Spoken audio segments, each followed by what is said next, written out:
L'Institut de recherche biomédicale des armées développe des moyens de prévention contre le péril infectieux, contre les agents biologiques de guerre et les agents du bioterrorisme. Nous travaillons principalement sur les virus des fièvres hémorragiques, notamment le virus Ebola, le virus Lassa et le virus de la fièvre hémorragique de Crimée-Congo.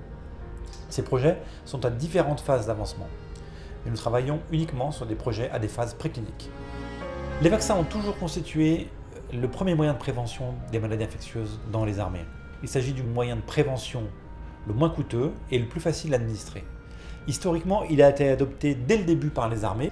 Et si l'on se souvient de la Première Guerre mondiale, une épidémie de typhoïde dans les années 1914-1915 avait fait plus de 11 000 morts, soit l'équivalent de 10 régiments.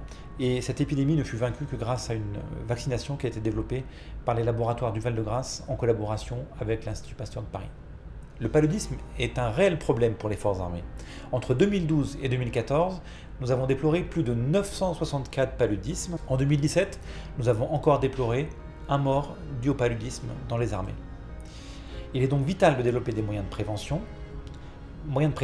qui bénéficieront aux forces armées et d'une manière plus générale à la santé publique. L'IRBA développe des projets de recherche en collaboration avec l'Institut Pasteur et plus particulièrement l'unité de Frédéric Tangy qui possède une expertise reconnue dans le domaine de la vaccination avec un rayonnement international.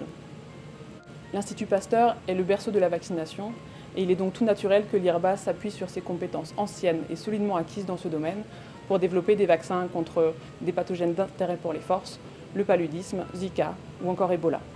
Actuellement, un de nos projets collaboratifs consiste à travailler sur le vaccin de la rougeole. C'est un des vaccins en effet les plus efficaces puisqu'une seule injection protège un individu à vie. Nous réutilisons donc les avantages de ce vaccin pour protéger contre d'autres maladies comme le paludisme.